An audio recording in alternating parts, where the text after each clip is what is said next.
Noticed, I certainly did when I woke up, the moon, how bright it was. I could see it shining through the windows this morning. We are at full moon later on today, and there you have it, a live view from the West Bank overlooking parts of the West Bank, and the moon will be out for another about 30 minutes or so. It does set at 5:15 this morning, but it'll rise again at 8:16 this evening. We call it the strawberry moon, a full moon in June. Called a strawberry moon, not necessarily because it's red, but because maybe they're harvesting that up to the north this time of year. 91 today. It's going to be a hot one, and I hope you're ready for the 90s. We are back there all the way through the weekend. 93 tomorrow, 94 on Sunday. And if you're looking for rain, there's probably going to be a couple showers that pop, but they're going to be more isolated than they have been. So not a whole lot of rain in the forecast for the next several days, and temperatures will feel every bit of the low 100s.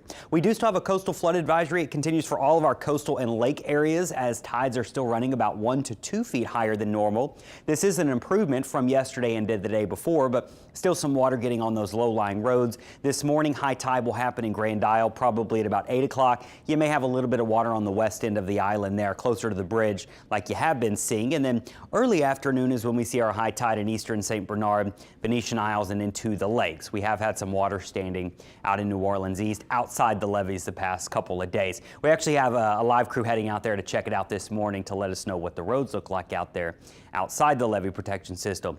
Elsewhere in the tropics, not a whole lot coming our way. The remnants of Alberto are long gone, moving off toward the Pacific with the moisture. We've got these two features. Now I want to start with this one right off the East Coast because it looked fairly healthy overnight. It did get some dry air ingested in it this morning, and you could see those thunderstorms dissipated, but it was making a run at a depression status or maybe even a weak tropical storm that's going to be moving towards the Jacksonville and Savannah area. So they'll get some rain from that throughout today. It's not going to be anything major for parts of Georgia and Florida, but a little bit of rain from that feature.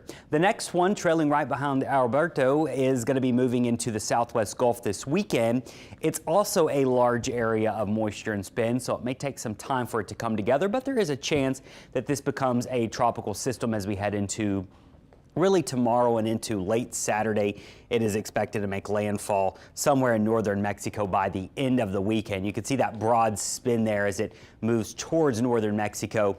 For us, we may not really see much from this. It doesn't look like the same impacts as what we just saw. So coastal flooding, waters may be a little bit higher at times, but we're not expecting major impacts. By the way, next names are Beryl and Chris. You can see the names on our list this year. After that, it's Debbie and Ernesto.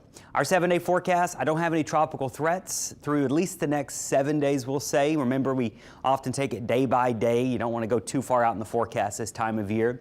Can't guarantee you that much, but at least through the weekend and early next week, we don't have any tropical threats. It's just going to be plenty hot. We go from 91 to 93 to 94. And then looking into next week, looks like we're going to stay hot in the 90s, but we'll start to introduce a better chance for some showers and storms, especially around Wednesday and Thursday of next week.